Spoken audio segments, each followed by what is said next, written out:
चलिए, और आज के प्रथम प्रश्न के लिए मैं आमंत्रित कर रहा हूं श्री आलोक भदौरा टीकमगढ़, और उसके बाद तैयार रहेंगे श्री अनी जैन टी इंदौर, अमन वैद टीकमगढ़।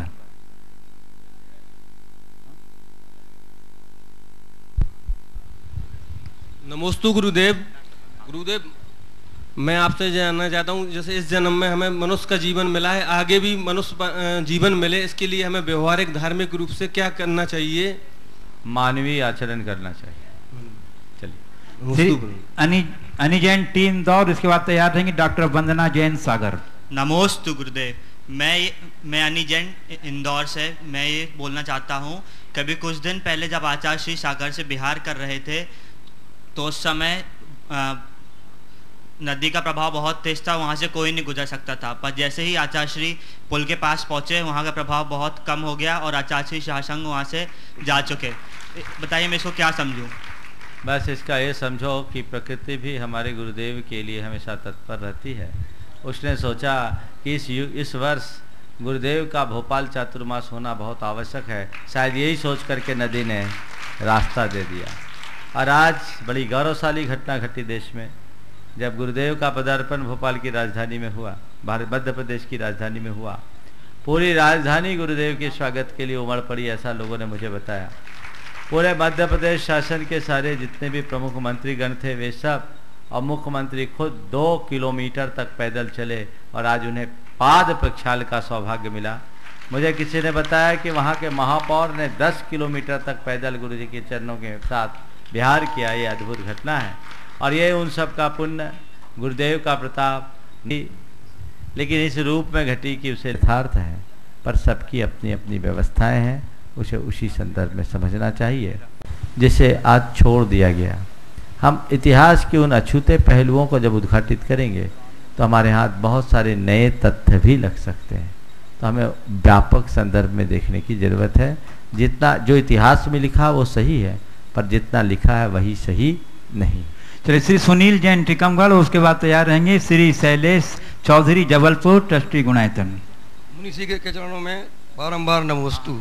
हे मुनिश्री, कल जब आपने आचार्य श्री के अजमेर 50वीं दीक्षा दिवस के लिए एक माला फेरने के लिए कहा था, तो मैंने वो आज से शुरू कर दी है। लेकिन हे आचार्य श्री, कल से मेरे मन में एक प्रश्न उठ रहा है कि टीकमगढ़ में आपका चतुर्मास हो, उसके लिए हम टीकमगढ़वासी कितनी मालाएं फेरें? एक काल में एक काम करो, पहले एक माला फेर लो कि आचार्य श्री अजमेर राजस्थान आ जाए, तो हम फ्री हो जाएंगे, तब ना आगे का सोचेंगे। नमोस्तु महाराज। चलिए, श्री शैलेश चौधरी जबलपुर, ट्रस्टी गुणायतन, उसके बाद तैयार रहेंगे श्री प्रेमचंद जी, श्रीमती संध्या जी जैन सागर, ट्रस्टी गुणायतन। नमोस्तु महाराज श्री, परिवार की ओर से बारंबार नमोस्तु। महाराज श्री, परिणाम में विशुद्धि लाने के लिए महाराज श्री हम क्या उपाय करें? बहुत कुछ सुनने व समझने के बाद भी जीवन में सुधार नहीं कर पाते। देखो, परिणाम में विशुद्धि लाने के लिए हमेशा सत्संग करो, स्वाध्याय करो, अपने परिणामों की बार बार समीक्षा करो, और सुबह से शाम तक जो कृत्य किया है उनमें अपने द्वारा किए जाने वाले दुष्कृत्यों के प्रति खुद से क्षमा मांगो, अपनी निंदा करो, ग्रह करो, और उनकी पुनरावृत्ति न हो इस प्रकार का संकल्प लो, और भगवान से प्रार्थना करो, हे भगवान मेरे अंदर सदैव शुभ भाव बना रहे। ऐसा रखने से परिणाम शुद्धि हो सकती। महाराज श्री, एक क्वेश्चन एक ही। चलिए, श्री प्रेमचंद जी, श्रीमती संध्या जैन सागर, और उसके बाद तैयार रहेंगे श्रीमती उगम लता गंगवाल किशनगढ़ और प्रियांशी जैन जयपुर। नमोस्तु महाराज जी, नमोस्तु महाराज जी, नमोस्तु महाराज। महाराज जी, शादी विवाह में जो रस्म रिवाज होते हैं उन्हें उसी अनुरूप करना चाहिए, हमें विवेक लगाकर अपने विवेक से कुछ जो हमें समझ में नहीं आती है क्यों होती हैं, तो विवेक से काम करना चाहिए कि जो चला आ रहा उसी को मानना चाहिए। देखिए, कोई भी रस्म रिवाज है उसे अपनाइए, बशर्ते उसमें हिंसा ना हो, मिथ्यात्व का पोषण न हो। सर्वम ही खलु जैनानाम प्रमाणम लौकिको विधि, यत्र सम्यक्त हानि न च व्रत दूषणम। जिसमें सम्यक्त की हानि न हो और व्रत में दूषण न हो, वो सब क्रियाएं हमारे लिए मान्य है। लेकिन यदि सम्यक्त में हानि होती हो और व्रतों में दूषण होता हो, तो हमें ऐसी लौकिक क्रियाओं को कतई स्वीकार नहीं करना चाहिए।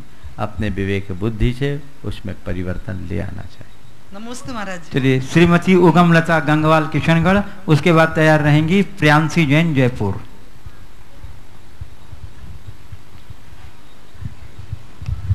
नमोस्तु महाराज जी, नमोस्तु नमोस्तु। मैं मेरे परिवार की तरफ से नमोस्तु नमोस्तु।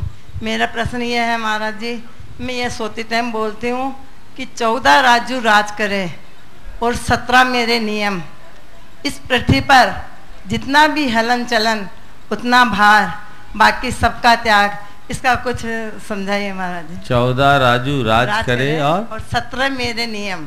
17 मेरे नियम। इस देखिए पृथ्वी पर जितना भी हलन चलन उतना भार, बाकी सबका त्याग। इसका भाव ये है कि इस 14 राजू रूप पूरे के पूरे लोक में जितने भी प्राणी हैं वे राज करे यानी आनंद से रहे, उन्हें अभय हो।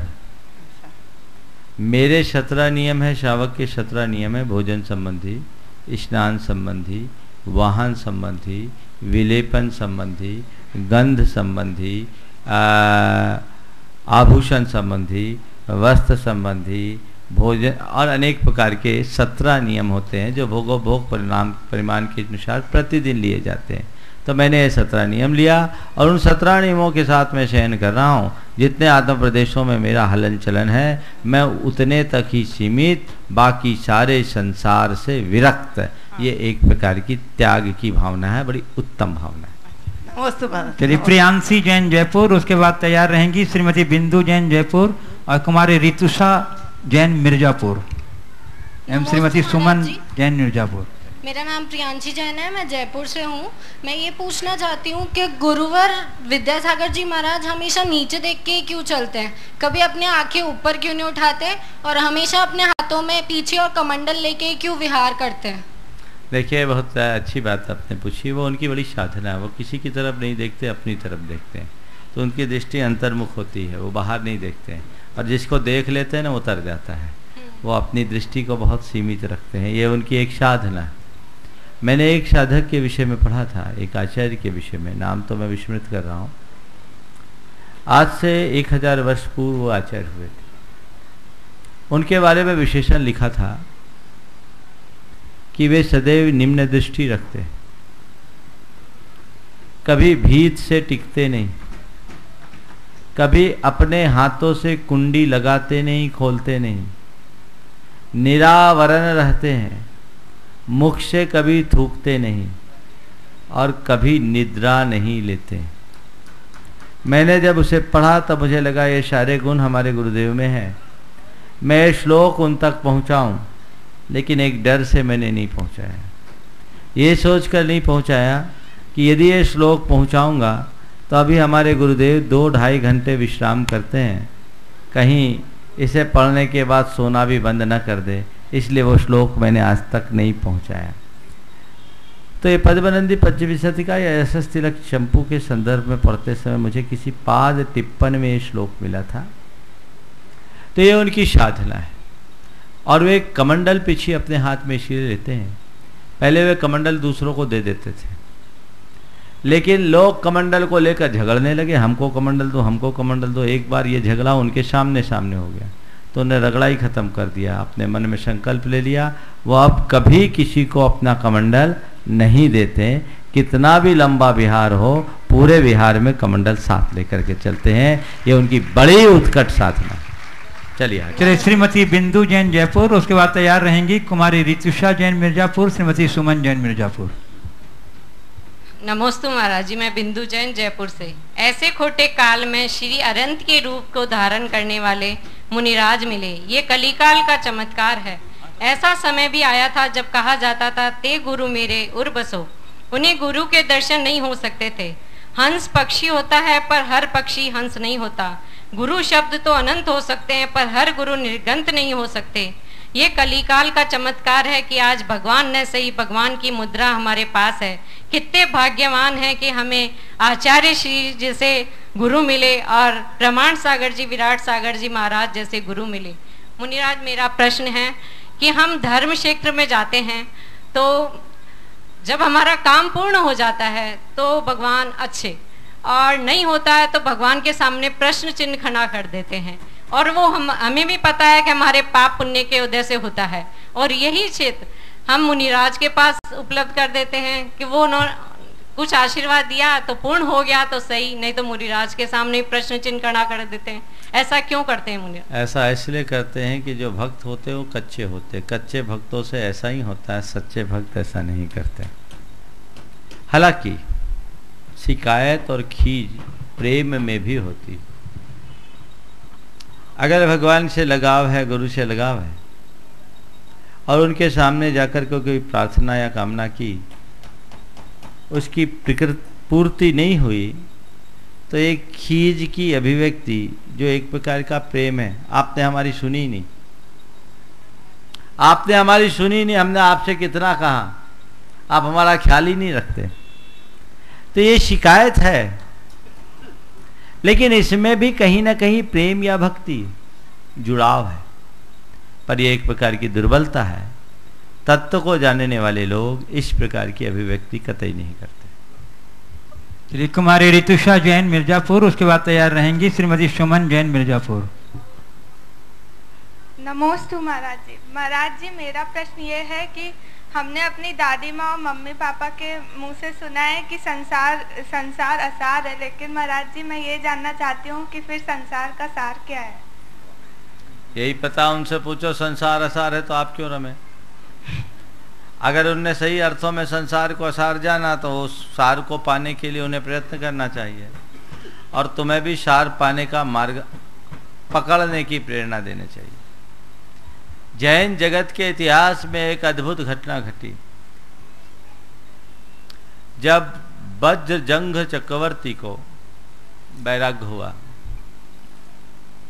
उसे सहस्रदल कमल एक रोज भेंट किया जाता था, उसे शौक था 1000 पाखुड़ियों वाला कमल, और एक दिन उस कमल में उसे मृत भौरा दिखा।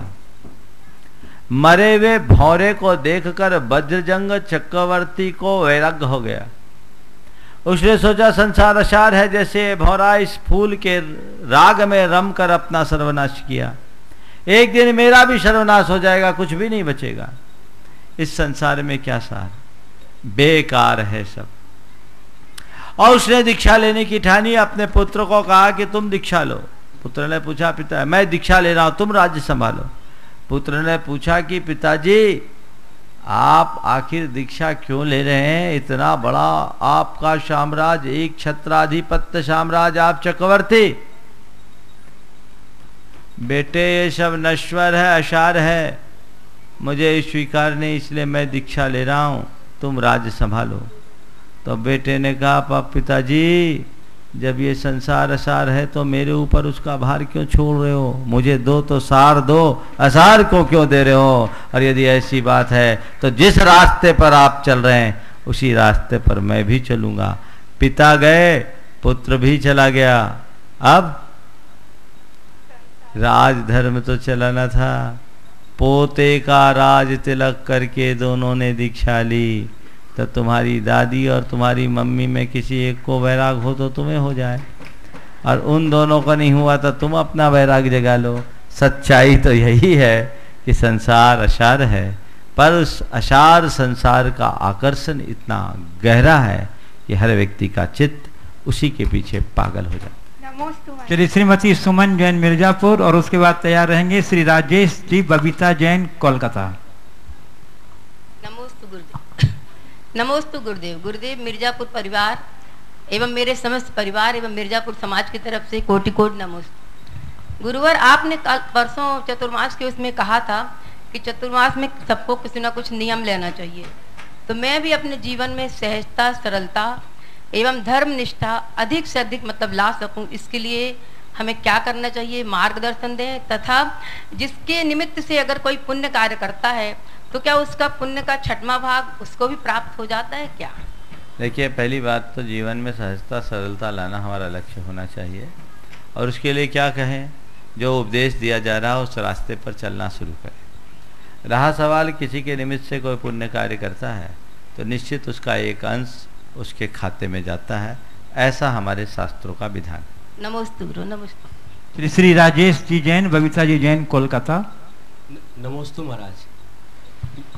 जिनवाणी में आया है कि बहुत से मुनि नरक और निगोद गए हैं या जाते रहेंगे, तो मेरा प्रश्न है महाराज जी कि कहने में मुनि और गए नरक, तो क्या उन्हें मुनि कहना चाहिए या नहीं, और अगर कहना चाहिए तो उसको कैसा समझा जाए कि वे मुनि है या क्या, या किसे माने या किसे न माने। देखिए, जो मुनि होता है वो कभी नरक नहीं जाता है, और मुनि होकर अमुनियों का काम करता वो कहीं भी जा सकता है। तो शास्त्र में जो ऐसा लिखा है कि मुनि बनने वाला भी निगोद चला गया जा सकता है। आचार्य कुंद ने कहा कि तूने मुनि मुद्रा को धारण किया है, त्रिलोक पूज्य मुद्रा है, इस मुद्रा से तू अरहंत अवस्था को पा सकता है, लेकिन इस मुद्रा का मिसयूज करेगा तो निगोद का भी पात्र बन सकता है, इसलिए सावधान हो जा। तो मुनि बनो, मुनि का कार्य करो, मुनित्व को अंगीकार करो, अमुनि का कार्य मत करो, क्योंकि वैसा कार्य करने से स्व पर सबकी हानि। चलिए श्रीमती बबीता जी। गुरुवर के चरणों में कोटि बार मेरा कोटि कोटि नमन। मैं अपना प्रश्न पूछने के पहले गुरुवर 2 लाइन आपकी भक्ति में समर्पित करना चाहती हूँ। यहाँ हर पल हमें देखो गुरु से ज्ञान मिलता है, यहाँ हर पल हमें देखो गुरु से ज्ञान मिलता है, हर शंका का गुरुवर से हमें समाधान मिलता है, हर शंका का गुरुवर से हमें समाधान मिलता है। मुझे लगता नहीं मेरे गुरुवर से बड़ा कोई, मुझे दिखता नहीं मेरे गुरुवर से बड़ा कोई, मुझे तो मेरे गुरुवर में ही एक भगवान दिखता है, मुझे तो मेरे गुरुवर में एक भगवान दिखता है। मेरा प्रश्न ये है गुरुवर कि जैसे हम लोगों की लेडीज लोग की लाइफ थोड़ी बिजी होती है, तो सुबह हम लोग मंदिर जाने का पूरा प्रयत्न करते हैं, लेकिन आधे घंटे का समय होता है, तो उस आधे घंटे में मैं सोचती हूँ कि पहले पूजन कर लूँ या पहले जैसे कुछ नए पाठ सीख लूँ, या जो पुराने पाठ है उनका ही मतलब अध्ययन कर लूँ। तो इन तीनों में क्या चीज़ सर्वश्रेष्ठ है? देखिए, सबसे पहले तो मैं बताऊं, सब प्रश्न पूछो, स्तुति गान मत करो, क्योंकि आप लोग स्तुति गान में इतने माहिर हैं कि यदि मैं फ्री छोड़ दूं तो पूरा सत्र उसी में चला जाए, लोगों को अवसर मिलेगा। आप सबकी भावनाओं का मैं सम्मान करता हूं, लेकिन कहीं कहीं भावनाओं पर नियंत्रण भी जरूरी होता है, इसलिए अब कोई आए ना तो सीधा सीधा सवाल करना, समझ गए, प्रश्न करना, बाकी जो बातें हैं उसको मन में रखना, बाद में सुना देना। आपने बहुत अच्छा सवाल किया।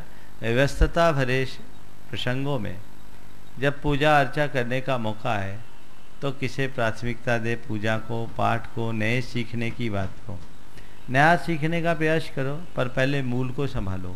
पूजा आपका एक आवश्यक कार्य है, इसलिए पहले पूजा करो।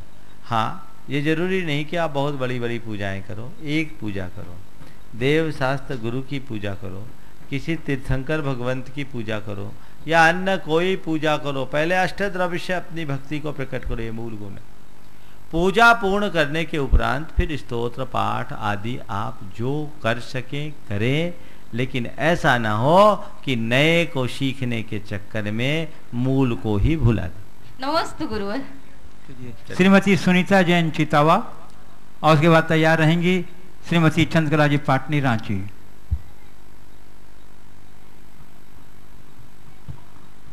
नमस्ते गुरुवर। मेरा प्रश्न ये है, मैं सुनीता जैन चितावा से, मेरा प्रश्न ये है कि जीव को भोगने की, त्यागने की और चलो, बहुत कठिन काम है, तैयार हो जाओ, फिर तब तक पूछेंगे। नेक्स्ट चलिए। हाँ, गुरु चरणों की अनन्य भक्त श्रीमती चंद्रकला जी पाटनी रांची। माइक। और उसके बाद तैयार रहेंगी डॉक्टर उषा सेठी जयपुर, जो ट्रस्टी हैं हमारे गुणायतन की। नमोस्तु महाराज श्री। महाराज श्री, कल आपने अपने प्रवचन में कहा कि सलाह मत दो, सहयोग करो। तो इसी में मेरा प्रश्न है कि कोई व्यक्ति अगर गलत लाइन पर जाता होता हो तो उसको सही लाइन पर लाने के लिए हम उसके जीवन में हस्तक्षेप कर सकते हैं, उसको सलाह दे सकते हैं, लेकिन सहयोग किस प्रकार से करें? बहुत अच्छी बात है। मैंने सलाह नहीं सहयोग दो उसे एक अलग संदर्भ में कहा था। सलाह नहीं सहयोग दो ये भी मेरी एक सलाह थी। क्या कह रहा हूं? आप लोगों को सलाह ही तो दिया था मैंने। कह रहा हूं सलाह मत दो सहयोग दो, पर यह भी मेरी एक सलाह थी। सलाह किस बात की थी? कि आपके जीवन में समरसता बनी रहे, सामंजस्य बनी रहे। यहाँ पर बात, जब हम किसी व्यवस्था से जुड़ते हैं वहाँ लोग सलाह देने की प्रवृत्ति अपना लेते हैं, सहयोग नहीं देते, तो हमारे जीवन की सामूहिकता का रस खत्म हो जाता है। सामूहिकता का रस और आनंद तभी आता है जब हम एक दूसरे के सहयोगी बनकर के काम करते हैं। आपने सवाल उठाया है, गलत रास्ते पर जाने वाले व्यक्ति के लिए हम उचित सलाह दें या न दें, और उसे सही रास्ते पर लाने के लिए हम उसका क्या सहयोग करें। देखिए, अगर सामने वाला व्यक्ति आपकी सलाह को मानने के लिए राजी है तो आप उसे जरूर सलाह दें। अगर उसके अंदर स्वीकार्यता है तो सलाह दें। मैं आपको उपदेश देता हूँ, प्रवचन सुनाता हूँ, ये भी एक सलाह है, पर कब? जब आप उसको सुनने को राजी हो तब। आप सुनने को राजी नहीं हो तो पकड़ पकड़ के मैं प्रवचन सुनाऊं, गड़बड़ हो जाएगा। आप किसी को भी सलाह दीजिए तो तभी दीजिए कि वो स्वीकारने को राजी हो, चाहे वो आपका बेटा हो, आपका भाई हो, आपका मित्र हो, आपके परिवार परिजन का भी व्यक्ति क्यों ना हो। एक्सेप्टेंस ना हो तो इंटरफेरेंस मत करो। कहते हैं सीखता ही को दीजिए जाको सीख सुहाए। और सलाह, अगर वो सुनने को राजी है तो सलाह दीजिए। आपकी सलाह पर चलने के लिए तत्पर है तो दोबारा सलाह दीजिए। 10 गलती होने पर एक बार सलाह दीजिए। एक बात के लिए बार बार सलाह मत दीजिए। लौकिक जीवन में आम प्रसंगों पर मांगने पर सलाह दीजिए, बिना मांगे सलाह न दीजिए। ये तो हुई सलाह की बात। पर किसी व्यक्ति को अच्छे रास्ते पर लाने के लिए हमारा सहयोग क्या? उसे अच्छी प्रेरणा दें और अच्छे निमित्तों से जोड़ें, दुर्निमित्तों से दूर हटाएं, सद निमित्तों से उसे जोड़ दें, और अच्छे निमित्त से जुड़ गया तो उसके जीवन में बहुत बड़ा परिवर्तन होगा। आप किसी बिगड़े व्यक्ति को सुधारना चाहते हो और उसके लिए सहयोग देना चाहते हो, मैं कुछ नहीं करना चाहता हूँ, केवल इतना कहना चाहता हूँ, एक बार इस प्रवचन के पंडाल में ले आओ, बाकी काम मेरा। धीरे धीरे उसमें सुधार आएगा। यदि उसके अंदर स्वीकार भाव होगा तो उसके जीवन में बदलाव आएगा। मेरे संपर्क में ऐसे बहुत सारे लोग हैं जिनका अतीत बहुत बिगड़ा हुआ है लेकिन वर्तमान बहुत आदर्श है। तो व्यक्ति परिवर्तित हो सकता है यदि चाहे तो हम उसे अच्छे निमित्तों से जोड़ने के लिए सहयोगी जरूर बन सकते हैं। डॉक्टर श्रीमती उषा सेठी जयपुर, जो गुणायतन की ट्रस्टी हैं, और उसके बाद तैयार रहेंगे श्री मनोज जी, रूपश्री जैन अजमेर। परम पूज्य गुरुदेव के चरणों में मेरा शतशत नमन। महाराज श्री, मेरी एक शंका है कि जो आदमी बुजुर्ग होता जाता है उसकी इंद्रियों की लोलुपता बढ़ती जाती है। मतलब मैंने जितना भी अपने जीवन में अनुभव किया, जैसे बच्चे होते हैं मचल जाते हैं किसी चीज़ के लिए, बड़े होते हैं तो थोड़ी समझ आ जाती है उनमें, लेकिन जब वो बुजुर्ग होने लगते हैं, 70-80 के ऊपर होने लगते हैं, तो उनकी रसनेंद्रिय से लेकर के सारी इंद्रियों की लोलुपता बढ़ती चली जाती है। महाराज श्री, ये क्या कारण है? मेरे साथ आम जैसे जैसे पकता है ना वैसे वैसे पिलपिला होने लगता है, प्रकृति का नियम। चलिए।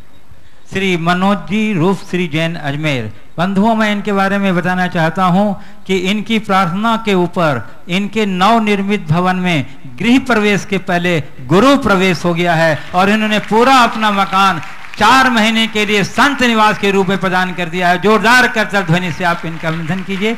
और चलिए आप अपना प्रश्न पूछिए और उसके बाद तैयार रहेंगी श्री प्रकाश पीसी जैन, श्रीमंतु जैन कटनी। नमोस्तु गुरुदेव, नमोस्तु गुरुदेव, नमोस्तु गुरुदेव। गुरुदेव, आपने इतना कुछ दे दिया कि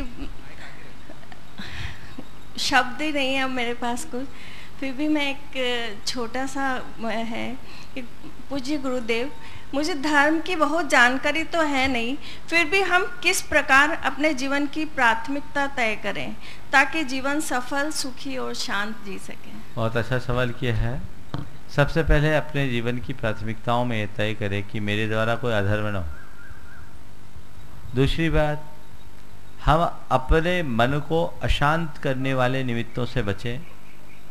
ऐसे निमित्तों से यथासंभव अप्रभावित रहें जो हमें अशांत करते हैं।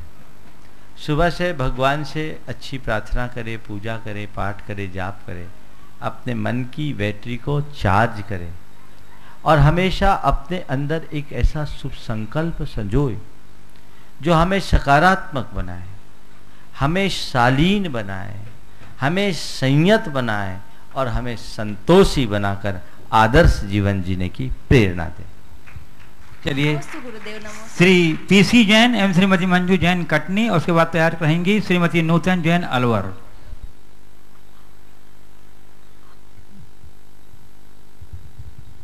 पूज्य गुरुदेव, कोटि कोटि नमोस्तु। गुरुदेव, मेरी जिज्ञासा ये है कि सुबह आपने बताया था कि 15 प्रकार की वो कर्म भूमियाँ होती हैं, तो उनसे जीव को मोक्ष प्राप्त हो सकता है। तो वो मेरी जिज्ञासा ये भगवान की 15 कर्म भूमियाँ कौन कौन सी हैं और कहाँ पर स्थित हैं? 5 भरत, 5 ऐरावत और 5 महाविदेहों में 15 कर्म भूमियाँ। तो गुरुदेव, अन्य किसी कर्म भूमि से जीव को मोक्ष क्यों नहीं होता? यही 15 कर्म भूमि, इससे बाहर कर्म भूमि है ही नहीं। समझ गया? 2.5 द्वीप से बाहर कर्म भूमि नहीं है। हाँ, स्वयंभू रमन द्वीप और समुद्र में है, उसे कर्म भूमि प्रतिभाग कहा जाता है। वहाँ मनुष्य नहीं होते, केवल तिर्यंश होते। श्रीमती मंजू जैन कटनी।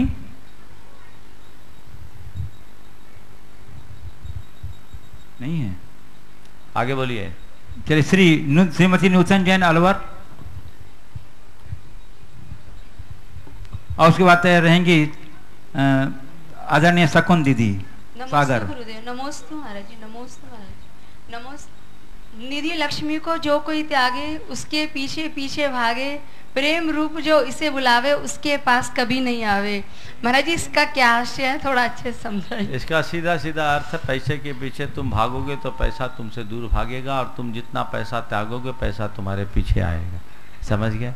तो धन को भोगने वाले पिछड़ जाते हैं और धन को त्यागने वाले अपने जीवन में सफल हो जाते हैं। आदरणीय शकुन दीदी सागर और उसके बाद तैयार रहेंगे श्री प्रमोद जी सोनी अजमेर। नमस्ते महाराज जी। महाराज जी, आज शाम के 4 बजे की घटना है कि ऊपर पोंछा लगाने के लिए 2 भाई आई थी दीदी के कमरे में। तो दीदी ने बात करते करते बोला, खदील साल भील की कहानी सुनाई इन्होंने। तो उन दोनों भाइयों ने महाराज जी माता जी दीदी के सामने बोले कि आज से मैं जीवन पर्यंत मांस का त्याग करती हूँ। तो उनका पुण्य कितना प्रबल था कि दीदी के मुख से उनको इस बात की प्रेरणा मिली और उन्होंने जीवन पर्यंत, दोनों लेडीज ने जीवन पर्यंत अंडा, मांस, मछली सबका त्याग किया। तो देखिए, बहुत अच्छी बात है। हमें ऐसे लोगों को प्रेरणा देनी चाहिए जिससे जीवन में बदलाव आए। वे निश्चित भद्र परिणामी जीव होंगे और उनका भविष्य अच्छा होगा, और सामने वाले के बताने का ढंग भी कभी कभी बहुत प्रभावित कर जाता है। हम लोगों को अच्छी प्रेरणा दें, क्या पता किसके निमित्त से किसका जीवन बदल जाए और उसका जीवन धन्य हो जाए। मैं आपको बताऊं, हमारे बाबा जी जब भी ट्रेन में यात्रा करते हैं ना, 2-5 को शाकाहारी बनाते हैं। बोले, मैं यात्रा में जितना आराम करता हूँ उसका हिसाब पूरा कर लेता हूँ। तो ये प्रयास हमेशा करना चाहिए, लोगों को प्रेरणा जरूर देना चाहिए। बहन जी ने जो प्रेरणा दी है बहुत अच्छी प्रेरणा है। हम लोगों को प्रेरणा इस तरीके से दें कि हमारी बात को वो अनसुना न करे, वो उनके हृदय में बैठ जाए और उनके जीवन के परिवर्तन का आधार हो।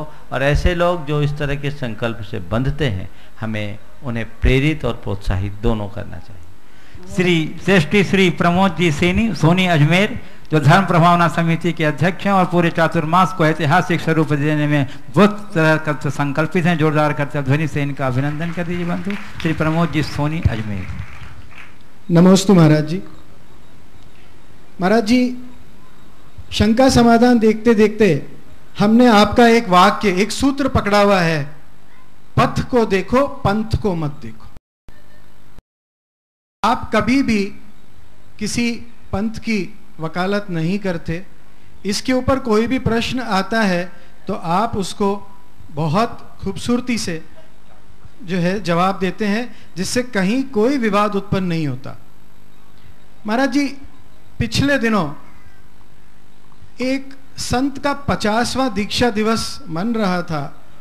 उनके व्हाट्सएप प्रवचनांश के पूरे भारत में लोगों के पास घूम गए और उससे एक बहुत व्यक्ति दिग्भ्रमित हो गया और संशय की स्थिति उत्पन्न हो गई। महाराज जी, मेरे मन का प्रश्न भी है और पीड़ा भी है कि ऐसे दिग्भ्रमित हो जाए व्यक्ति, संशय की स्थिति पैदा हो जाए, आप भी कोई स्पष्ट हमें दिशा निर्देश कभी देते ही नहीं हैं, आचार्य श्री भी नहीं देते हैं। ऐसे में इस दिग्भ्रम की स्थिति को कैसे दूर किया जाए? देखिए, सबसे पहली बात तो ये है कि हम साधु संतों का काम लोगों के भ्रम को हरने का है, भ्रम पैदा करने का नहीं। भ्रम रोग हर जिनके वचन मुख चंद्र ते अमृत झरे। अगर साधुओं के वचनों से भ्रम पैदा हो और लोग दिग्भ्रमित हो, तो मैं ऐसे उपदेश को ना आगमनुकूल मानता हूं, न ही समयोचित मानता हूं। ऐसे उपदेशों की हमारे आगम में कोई व्यवस्था नहीं है, होना भी नहीं चाहिए। धर्म हित, समाज हित, सब दृष्टि से ये सब अप्रासंगिक है। आपने जिस व्हाट्सएप का उल्लेख किया है, इस तरह के मैसेज समाज के वातावरण को बिगाड़ने वाले हैं। और हम तो समाज से केवल इतना ही कहेंगे कि अपने जीवन में ऐसी बातों से अप्रभावित रखने की नीति अपना लो। हमें इन बातों पर प्रभावित होना ही नहीं है। यह दुर्भाग्य है समाज का कि कुछ लोग चाहे पंथ के नाम पर, संघ के नाम पर या जाति के नाम पर समाज में विभाजन का बीज बोना शुरू कर रहे हैं। इस विष बीज के बीजारोपण से समाज को बचना चाहिए। ये बहुत बड़ा अपराध है। आज समाज का काम आपस में उलझने का नहीं है। समाज का काम भगवान महावीर के संदेशों को आत्मसात करके पूरे देश को एक सूत्रता में जोड़ने का है। मैंने एक बार अपने बाय के पंचकल्याणक के प्रवचन में कहा था, जब समो शरण से प्रवचन दे रहा था केवल अज्ञान के समय, उस समय मैंने कहा था कि आज समाज को बैठ कर के बात करनी चाहिए।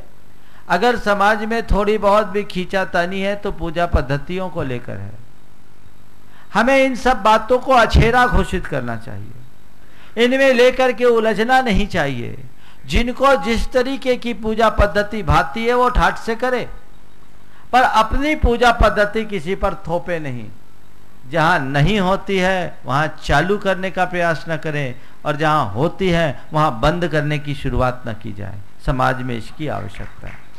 पंथ सहिष्णु बने, इन बातों को छेड़ने की जरूरत क्या है? जैन तत्व ज्ञान का सही प्रचार करने की आवश्यकता आज हमारी समाज की युवा पीढ़ी भटक रही है। हम इन्हीं बातों में उलझ रहे हैं कि ये करो कि नहीं करो, पंचामृत करो कि नहीं करो, सचित्र चढ़ाओ कि नहीं चढ़ाओ, स्त्री अभिषेक करो कि नहीं करो, शासन देवी देवता को पूजो कि नहीं पूजो। हमारा एजेंडा यही बन गया। चाहिए तो ये कि हम लोगों को आत्मा का बोध कराएं, आत्मा का परिचय कराएं, आत्मा को पहचानो कि तुम हो कौन, तुम्हारे जीवन का निर्माण किससे होगा, अपने जीवन का कल्याण कैसे करोगे, सम्यक दर्शन की भूमिका कैसे होगी, और जैन धर्म के मर्म को समझाएं जिससे लोग जाने कि जैन धर्म एक ऐसा धर्म है जिसे आत्मसात करके मैं अपने जीवन के तमाम उतार चढ़ाव में स्थिरता पा सकूं, अपने जीवन को संभाल सकूं, जिसकी आज बहुत आवश्यकता है। मैं ऐसे अनेक युवकों को जानता हूं जो आज अपने जीवन में बदलाव की आकांक्षा रखते हुए जैन धर्म से बाहर कोई आर्ट ऑफ लिविंग में, कोई ब्रह्म कुमारी में, कोई विपश्यना में जा रहे हैं, और वो कह रहे हैं वहां हमारे लिए कुछ परिवर्तन की बात मिलती है। हम क्यों नहीं ऐसा कार्यक्रम बनाते हैं जो हमारी समाज की युवा पीढ़ी की स्ट्रेस लेवल को कम कर सके? हम ऐसा प्रोग्राम क्यों सुनिश्चित नहीं करते जिससे हमारी समाज की नई पीढ़ी में धर्म के प्रति एक नए स्तर का जुड़ाव उत्पन्न करो और वो अपने जीवन को व्यवहारिक तौर पर बदलाव ला सके। आज आवश्यकता है इनकी। हम थोते बातों में उलझ कर रह जाएंगे और कुछ भी नहीं पाएंगे। हमारी संख्या बहुत थोड़ी है, 44 लाख हमारी संख्या है कुल, और ये संख्या भी सिमटने में देर नहीं लगेगी। जहाँ की 125 करोड़ से ज़्यादा की आबादी है और वहाँ 44 लाख बहुत कम, मुट्ठी भर जैन। आज आवश्यकता है जैन धर्म को जन धर्म के रूप में प्रचारित करने की और जैन मूलभूत जैन तत्व ज्ञान को समझने की। हमारे तीर्थंकर भगवंतों ने क्रियाओं को गौण कहा है, प्रक्रिया को महत्व दिया है। कर्म सिद्धांत पर आस्था रखने की बात की है, कर्म कांड को लेकर उलझने की बात नहीं की। मूलभूत जैन तत्व ज्ञान को पकड़े। ये सब क्रियाएं, मैं उन क्रियाओं को निरर्थक नहीं कहता, उन क्रियाओं की अपनी उपयोगिता है। कौन क्रिया कैसे कर रहा है ये मत देखो, ये देखो क्रिया तो कर रहा है, विक्रिया तो नहीं कर रहा है। क्रिया कर रहा है, करने दो, उसका लक्ष्य जो है उसे पाने की तरफ दृष्टि रखो। हम लोग पूजा में बोलते द्रव्यस्य शुद्धिम अधिगम्य यथान रूपम भावस्य शुद्धिम अधिकाम अधिगंतु काम आलम्बनानि विविधान्यवलंब वलगन भूतार्थ यज्ञ पुरुषस्य करोमि यज्ञम। मैं द्रव्य की शुद्धि को आगम के अनुकूल अपनाकर पूजा कर रहा हूं। किस लिए? भावस्य शुद्धिम अधिकाम अधिगंतु काम, उत्कृष्ट भाव शुद्धि को पाने की कामना से। तो हमारा लक्ष्य भाव शुद्धि का है, भाव शुद्धि को बढ़ाने का प्रयत्न होना चाहिए। और इस तरह की बातें असामयिक है, समाज के सेहत को खराब करने की है, करने वाली है। मैं तो पूरी समाज से ये कहना चाहूंगा, जहां भी दुराग्रह और दुर्भावनापूर्ण बात हो वहां से अपने आप को दूर रखो। हमेशा एक सूत्रता की बात करो, जैन धर्म की बात करो, पंथ की, वर्ग की, संप्रदाय की बात से मुक्त होकर केवल जैनत्व की बात करो। तभी हम अपने जीवन को आगे बढ़ा सकेंगे। ये समय की मांग है, युग की पुकार है। आज न संभले तो हमारे लिए आने वाला दिन बहुत बुरा होगा। हम क्यों ऐसी बातों को छेड़ते हैं मुझे समझ में नहीं आता। हम तो जैन धर्म के ऐसे हीरे मोती को लोगों तक फैलाएं जो लोगों के जीवन के परिवर्तन का आधार बन जाए और हमारा जैन धर्म जन धर्म बन सके, विश्वव्यापी बन सके।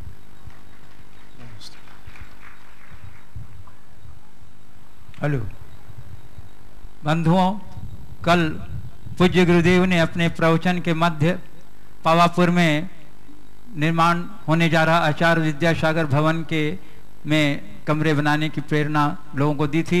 उससे अभिभूत होकर के श्री बाबूलाल जी, संजय कुमार जी, सुनील कुमार जी, अशोक कुमार जी पहाड़े, राजधानी होटल वालों ने दूरभाष के द्वारा, हैदराबाद दूरभाष के द्वारा पावापुरी में एक भवन बनाने, एक कमरा बनाने का स्वीकृति प्रदान किया है। हम उनकी उदारता का सम्मान करते हैं और आपका श्रद्धानी से और जो लोग भी अपना मन बना रहे हैं वो घोषणा कर सकते हैं।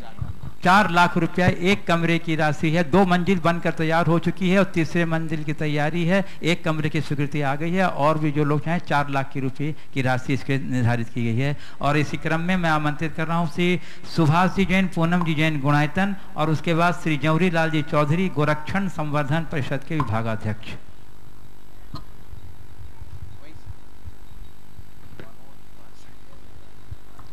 नमोस्तु गुरुदेव, नमोस्तु गुरुदेव। गुरुदेव एक बोलिए। गुरुदेव एक छोटा सा प्रश्न है। ये उत्पाद व्यय धोर्य के सिद्धांत के अनुसार हर एक जीव अजीव का लगातार परिणमन होता रहता है।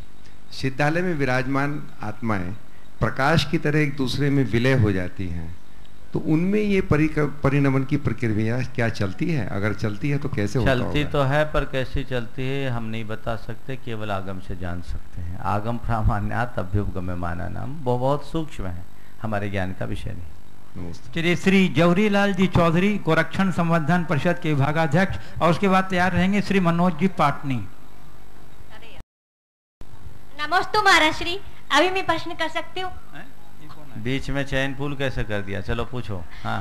दान देने की शक्ति, भोगने की शक्ति और त्यागने की शक्ति मनुष्य अपने जीवन में लिखा के लेके आता है, फिर भी आने वाले निमित्तों से हम प्रभावित होके और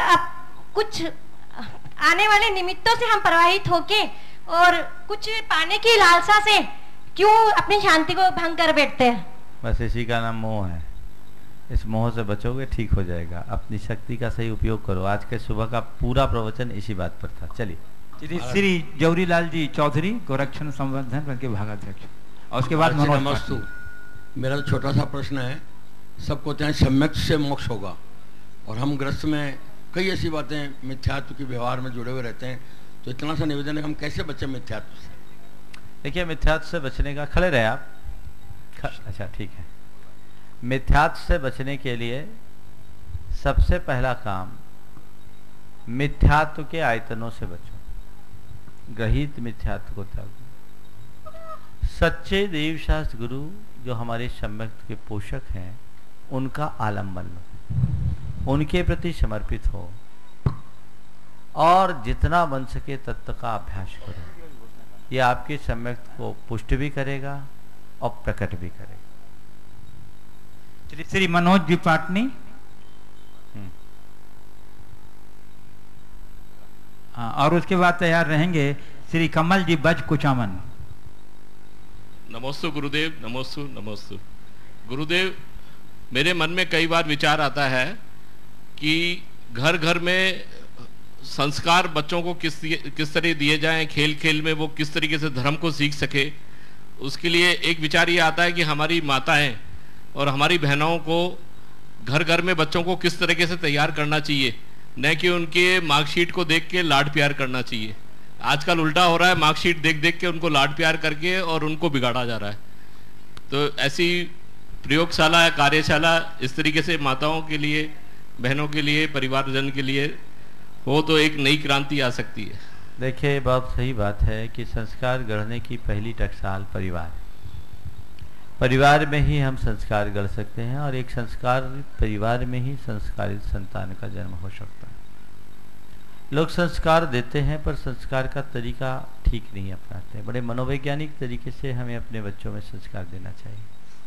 हम धार्मिक या नैतिक मूल्यों की बात करते हैं, पर हम उनके अंदर धार्मिक भावना और नैतिकता की भावना जगाते नहीं, उनमें थोपते।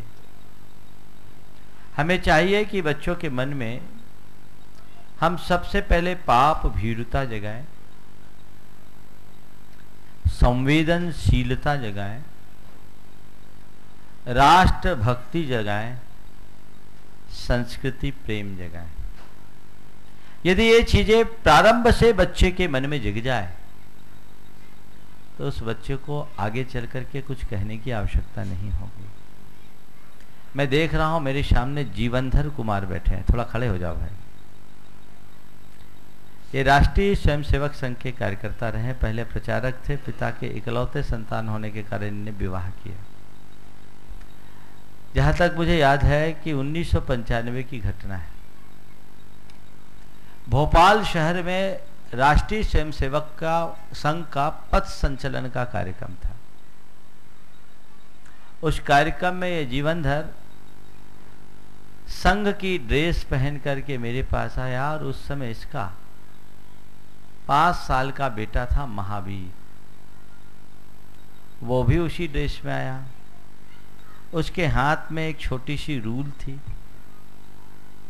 मैंने पूछा क्या बात है, तो जीवनधर ने कहा कि महाराज मैं इसे देश के लिए पाल रहा हूं। आगे क्या वो तो मुझे नहीं पता।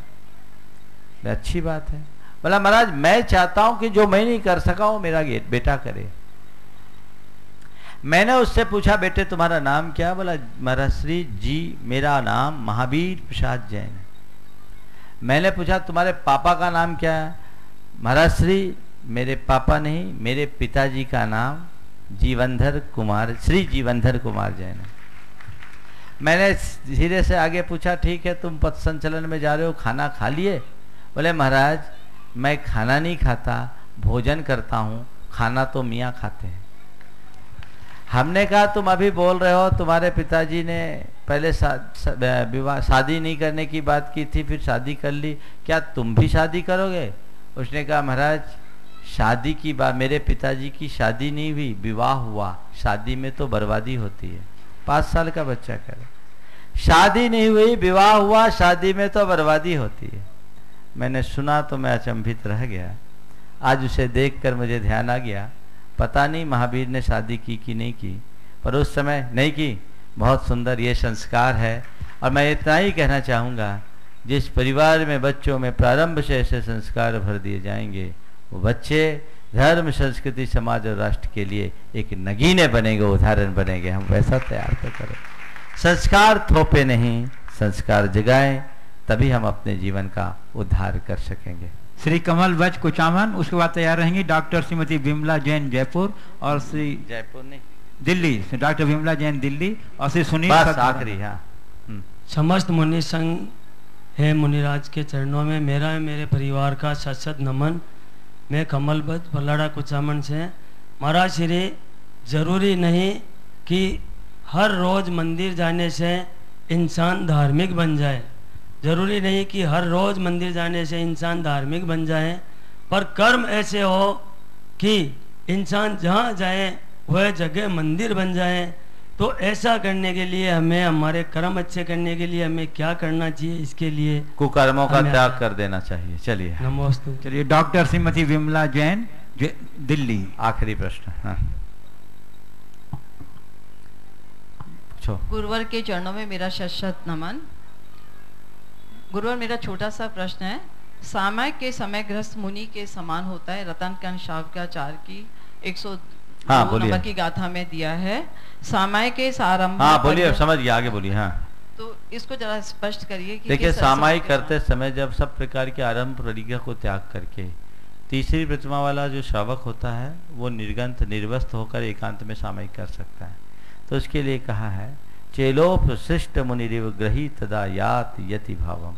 वो कपड़े वाले, जैसे किसी मुनि के ऊपर से कपड़ा डाल दिया जाए, उस तरह के मुनि की तरह वो यति पने को प्राप्त हो जाता है, क्योंकि उस समय उसकी कषाएं बहुत मंद हो जाती है। इस प्रकार हम अपने कषायों को मंद करके अपने जीवन को आगे बढ़ाएं।